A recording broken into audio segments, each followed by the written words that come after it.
मैं अजय अग्रवाल।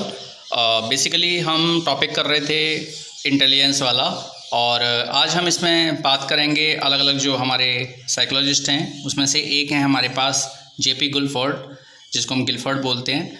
त्रिआयामी बुद्धि का इन्होंने फ्रेंड्स सिद्धांत दिया था। ओके, त्रिआयामी में जो ये बात करते हैं वो बात करते हैं ये मेंटल कंटेंट की, मेंटल ऑपरेशन, तीसरा है मेंटल प्रोडक्ट। यानी कि सबसे पहले आपके पास विषय वस्तु, यानी कि किसी भी समस्या के समाधान के लिए हम बोल सकते हैं कि अगर कोई पर्सन किसी समस्या, कोई उसके सामने समस्या है और उसको उस समस्या को सॉल्व करना है। ओके फ्रेंड्स, तो अब सॉल्व करने के लिए उसको क्या चाहिए? उसको चाहिए मटेरियल, यानी कि उसको एक कंटेंट की ज़रूरत है। कंटेंट में क्या चाहिए? उसे देखना है, सुनना है, संकेतों को समझने की, व्यवहार, शाब्दिक, ये सारा सब कुछ उसे कंटेंट चाहिए, तभी वो किसी समस्या के समाधान तक पहुंचेगा।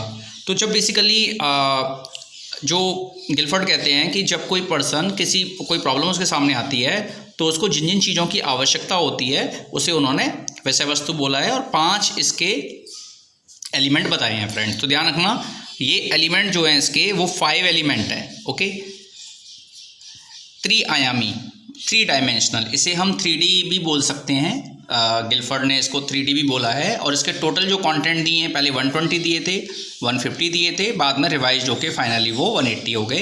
क्योंकि फ्रेंड्स जो 3 दिए हैं उन्होंने इसको 5-6 एलिमेंट में बांटा है, और जब आपस में उनका एक दूसरे से रिलेशन डेवलप करते हुए मल्टीप्लाई किया तो वो 180 हो गया। तो आप याद रखिएगा, आंसर्स में अगर ऑप्शन में आपको 120, 150, 180 मिले तो फाइनली रिवाइज होके वो 180 है।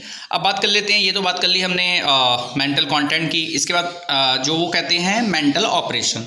फ्रेंड्स, मेंटल ऑपरेशन का मतलब होता है कि जब व्यक्ति किसी एक मानसिक प्रक्रिया से गुजरता है। आपने देखा होगा कि जब भी कोई प्रॉब्लम सामने आती है तो बेसिकली एक बंदा एक प्रोसेस को फॉलो करता है। ठीक है, वो जो पर्सन होता है वो प्रोसेस को फॉलो करता है, और प्रोसेस को फॉलो करने में बेसिकली वो क्या करता है? मूल्यांकन भी है, अभिसारी चिंतन, अपसारी चिंतन भी है। देखिए, अभिसारी और अपसारी चिंतन यानी कि कन्वर्जेंट थिंकिंग और डाइवर्जेंट। कन्वर्जेंट में क्या होता है कि एक सॉल्यूशन होता है, और डाइवर्जेंट में क्या होता है कि मल्टीपल सॉल्यूशंस होते हैं। यहाँ पे क्रिएटिविटी होती है, यहाँ पे क्रिएटिविटी नहीं होती।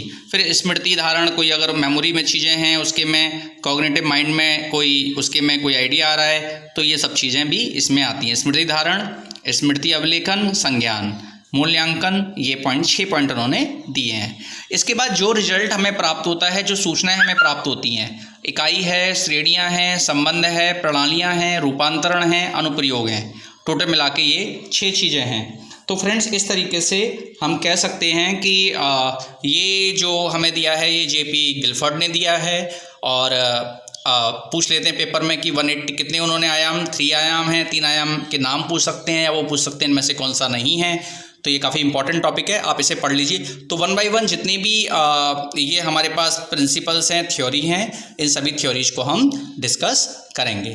Thank you so much. Video आपको पसंद आया हो तो लाइक और सब्सक्राइब करना ना भूलें। मैं Ajay Agrawal from let's study.